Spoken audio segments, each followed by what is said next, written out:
The year is 1274 BCE, and the ancient Near East is teetering on the edge of a monumental conflict. Two colossal empires, Egypt under Pharaoh Ramesses II and the Hittite Empire led by King Muwatalli II, are locked in a fierce rivalry for dominance. At the heart of this struggle lies the city of Kadesh, a critical strategic location that would soon become the stage for one of the most famous battles in ancient history. But this is more than a story of warfare. It's the tale of how bitter enemies forged the world's first recorded peace treaty. Let's set the stage.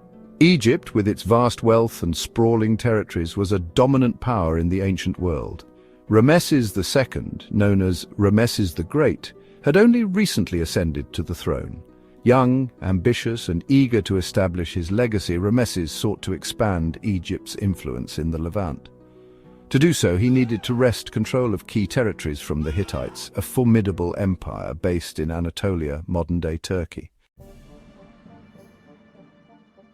The city of Kadesh, located near the Orontes River in what is now Syria, was more than just another prize. It was a vital crossroads for trade routes and military campaigns, making it a highly coveted possession. The Hittites had recently taken control of the city, and Ramesses was determined to reclaim it.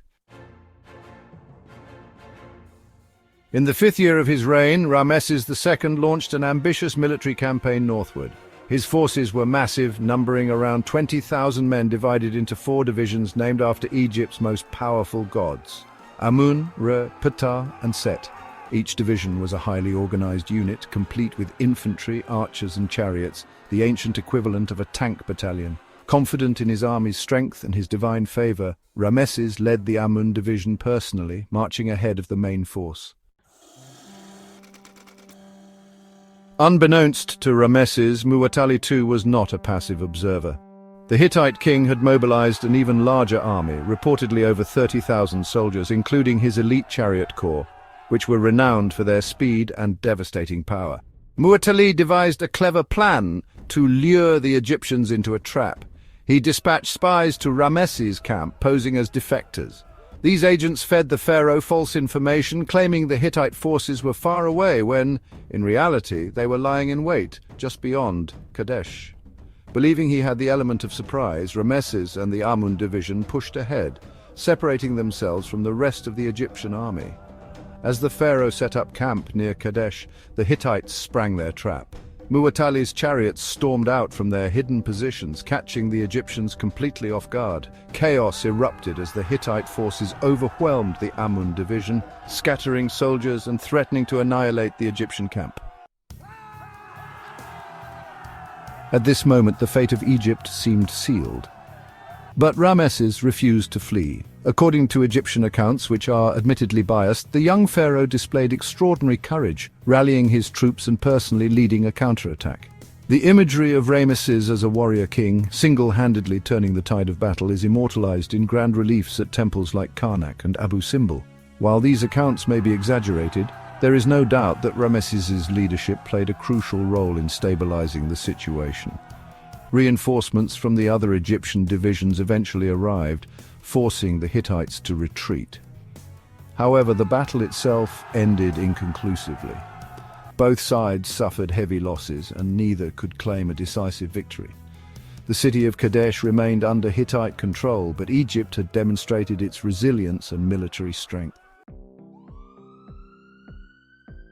The true significance of the War of Kadesh lies not in the battlefield, but in its aftermath. The rivalry between Egypt and the Hittites persisted for another 15 years. Both empires faced growing internal and external challenges. Egypt struggled with threats from the Libyans and unrest in Nubia, while the Hittites faced pressure from the Assyrians and internal political turmoil. Prolonged conflict was draining resources on both sides. Realizing the need for stability, Ramesses II and the new Hittite king, Hattusili III, began negotiations for peace. In 1259 BCE, they signed what is now recognized as the world's first known peace treaty. This treaty was groundbreaking not only for its content, but also for its format. It was written in 2 languages, Egyptian hieroglyphs and Akkadian cuneiform, the diplomatic lingua franca of the ancient world, and both versions have survived. The Egyptian version was inscribed on the walls of the Karnak and Luxor temples, while the Hittite version, recorded on clay tablets, was discovered in the ruins of the Hittite capital Hattusa. The treaty established several key terms. Both empires agreed to cease hostilities and recognize each other's borders. They pledged mutual assistance in the event of an attack by a third party, effectively forming an ancient alliance. The treaty also included provisions for the extradition of political refugees, a clause that underscored the importance of maintaining stability within their respective territories. Significantly, the treaty emphasized the equality of the two rulers, with each referring to the other as "my brother." This diplomatic language reflected a mutual respect that was rare in a time when power dynamics often dictated international relations. The treaty not only ended the conflict, but also paved the way for a period of cooperation between the two empires. Diplomatic exchanges, including royal marriages, strengthened the bond between Egypt and the Hittites. For example, Ramesses II later married a Hittite princess, further solidifying the alliance.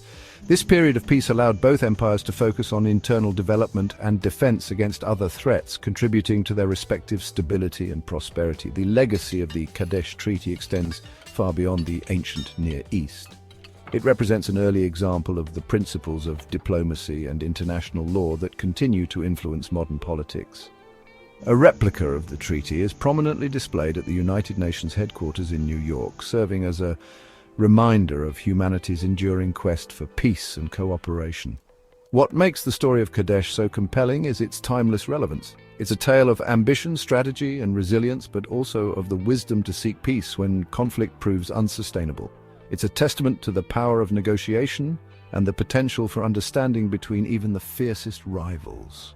So, the next time you hear about the difficulties of achieving peace in today's world, think back to the War of Kadesh. Over 3,000 years ago, two great leaders set aside their differences to forge a path toward stability and mutual respect. Their example reminds us that, no matter how deep the divisions, peace is always possible with the right determination and vision.